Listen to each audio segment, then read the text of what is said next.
E aí pessoal, eu sou João Paulo, hoje a gente vai ver sobre física uma parte que é bem interessante, que é a parte do magnetismo.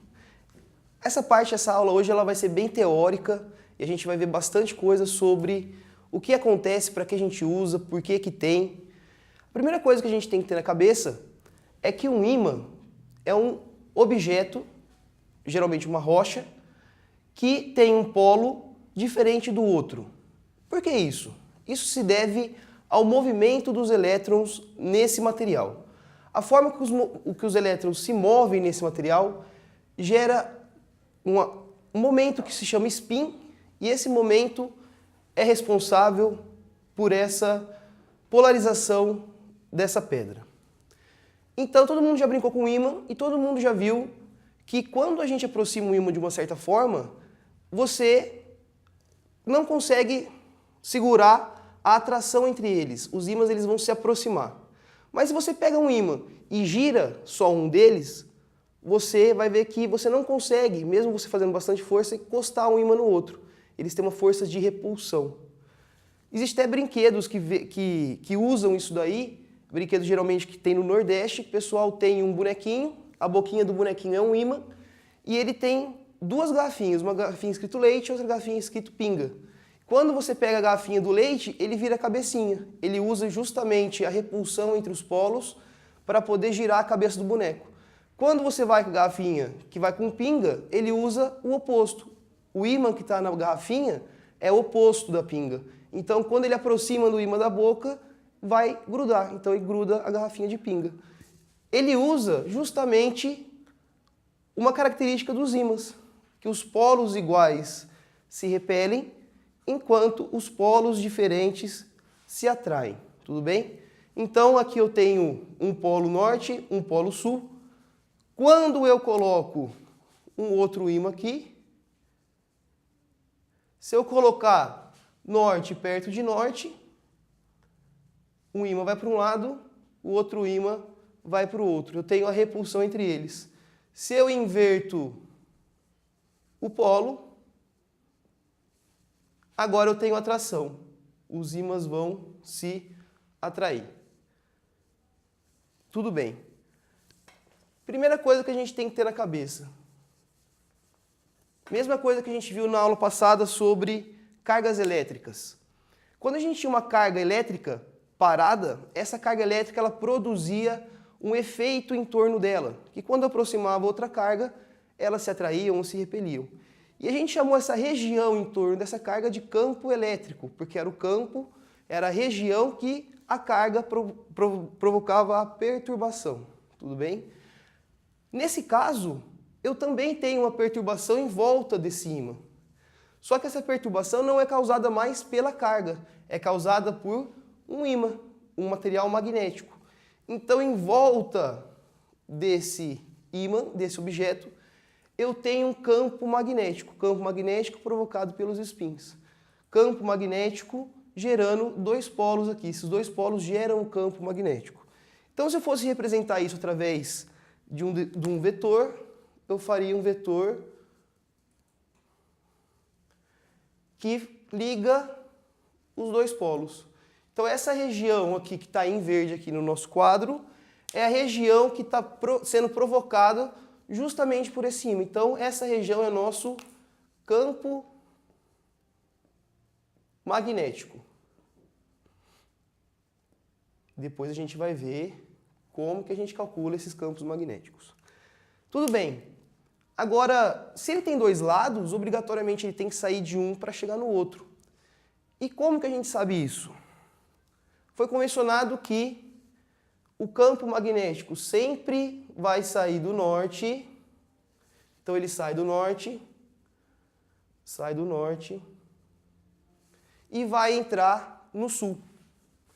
Então ele vai chegando aqui para entrar no polo sul. Então todo ímã, obrigatoriamente, vai seguir esse padrão. As linhas de campo magnético vão obrigatoriamente sair de um polo norte e chegar num polo sul. Tudo bem? E aí, se eu pegar esse ímã que está aqui, quebrar esse ímã no meio. Quebrei o ímã no meio. Então agora eu vou ter aqui um polo norte e um polo sul. Pessoal, isso não existe, tá? Uma das principais características de um ímã é que eu não consigo nunca, em hipótese alguma, por menor que seja o meu pedaço, separar um polo do outro. Isso daqui chama dipolo magnético. Dipolo magnético fala que obrigatoriamente um ímã tem que ter um polo norte e um polo sul. O ímã tem que ter um polo sul e um polo norte. Se eu for quebrando, por menor que seja o pedaço desse ímã, eu vou ter sempre nele o dipolo magnético, o polo norte e o polo sul. Não existe monopolo magnético. Não existe monopolo, um polo só, ou só norte ou só sul, magnético. Por menor que seja o pedaço, então, isso daqui nunca vai ser separado. Sul e norte nunca é separado. E para que a gente usa isso? Além de a gente enfeitar a geladeira da casa. Isso foi fundamental para a descoberta da navegação. A navegação só foi possível através da utilização de ímã. E o ímã utilizado para a navegação formava a nossa bússola. Bússola muito conhecida pela navegação. Todo mundo já deve ter visto uma bússola. Hoje qualquer celular tem aplicativo de bússola. Como que uma bússola funciona? Você tem uma caixinha para segurar uma bússola e dentro dessa caixinha, que é a agulha da bússola, se você olhar, você vai reparar que ela tem um lado de uma cor e outro lado de outra cor, justamente representando o nosso polo norte e o nosso polo sul. Então a bússola nada mais é que uma agulha imantada. Todo material que tem a propriedade do magnetismo é um material imantado. Com isso aqui, pessoal, existe outra coisa que a gente precisa pensar. Se a gente aqui tem o magnetismo por causa do movimento dos elétrons, então se eu pegar o movimento do elétron, eu vou ter campo elétrico. Isso daqui é uma Terra, não parece, mas é. Dentro da Terra, o que a gente tem? A gente tem um monte de coisa derretida. E dentro dessa monte de coisa derretida, tem várias cargas. E as cargas, elas giram dentro da Terra. Com isso, o que vai acontecer? A Terra vai fornecer para a gente um campo magnético, que é o campo magnético terrestre. O campo magnético terrestre, ele é fundamental para a vida na Terra. Ele é um escudo protetor. Já devem ter ouvido falar sobre explosão solar. A explosão solar, ela joga uma quantidade muito grande de partícula ionizante, partícula que vai danificar a célula do material vivo. Ela vai chegar na Terra, só que quando ela encontra esse campo magnético, vai ter interação entre carga elétrica com o campo magnético, e isso faz com que as cargas não penetrem totalmente no campo da Terra, não chegue e atinja a gente na Terra. Tudo bem? Inclusive, por causa disso, acontece um fenômeno bem legal que você pode ver em fotos ou em vídeos, que são as auroras. As auroras, tanto as auroras boreal como a aurora austral, elas ocorrem justamente porque quando tem uma quantidade muito elevada de partícula ionizante que chega nesse campo magnético terrestre, essas partículas são aceleradas para os polos, e quando essas partículas que são aceleradas e têm uma quantidade grande de energia penetram na atmosfera, a atmosfera ela vai interagir com a radiação e isso vai causar um efeito luminoso, que são as auroras. A aurora boreal aqui no norte, a aurora austral aqui no sul. Aí você deve estar olhando e deve ter ficado confuso. Por quê? Porque olha só, eu coloquei que o nosso norte, que a gente adotou aqui como vermelho sendo norte e azul sendo sul, eu coloquei que o meu norte está apontando para o norte. Duas coisas. Primeiro, você sabe que isso acontece, porque a função da bússola é justamente aonde você estiver na Terra, ela apontar sempre para o norte. Só que eu acabei de falar outra coisa, eu acabei de falar que quando os polos são iguais, eu tenho repulsão. Então o negócio é o seguinte, primeiro, que polo norte que é esse? Esse polo norte aqui, quem ensinou para vocês sobre ele foi o professor de geografia. Então, esse é o norte dele, é o norte geográfico. Já embaixo é o sul, também oposto desse norte, então também é o sul geográfico.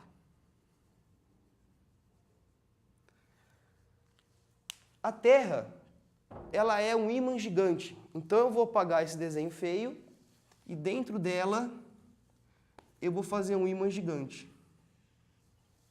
Então eu tenho aqui um ímã